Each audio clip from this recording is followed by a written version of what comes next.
شركة ميتا صاحبة الفيسبوك والانستجرام والواتساب بدأوا مؤخرا يضيفوا ال AI في الواتساب.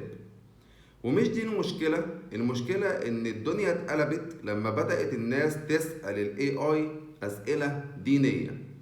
زي ما انتوا شايفين كده الصورة اللي انا حاططها لكم في الفيديو ده، في ناس سألت ال AI عن سورة الفلق وكتبها غلط، وناس سألته عن العشرة المبشرين بالجنة وبرضه قال أسمائهم غلط. الموضوع كله بالنسبة لي الناس اللي اخترعت ال AI ده، ما هو أكيد يا جماعة مش مسلمين.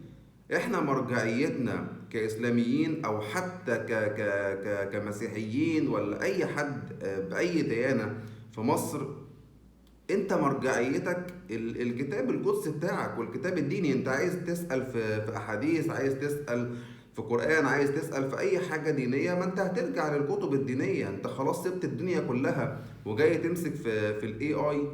ما هو الاي اي ده اصلا انا وجهة نظري الشخصية مش معمول عشان نسأله في الدين، هو معمول عشان تسأله في اي حاجة بقى، تسأله في ترجمة، تسأله ازاي تعمل سي في، تسأله في اي حاجة. انما جاي تسأله في الدين.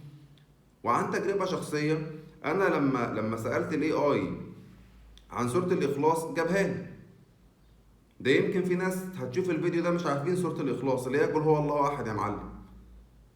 فصباح الفل، يعني احنا سايبين الدنيا كلها في نسأل في الدين وجايين نمسك في ال AI يعني. فأنا أعتقد إن ال AI مش معمول علشان نسأله في الدين، نسأله في أي حاجة، بس الدين دي حاجة ثابتة ثوابت ما فيهاش لعب. عايز تسأل، ربنا بيقول لك اسألوا أهل الذكر إن كنتم لا تعلمون. تسأل واحد فاهم في الدين، تروح تقرأ لك كتاب ديني تفهم فيه أي حاجة في الدين، إنما مش نروح نسأل ال AI يعني.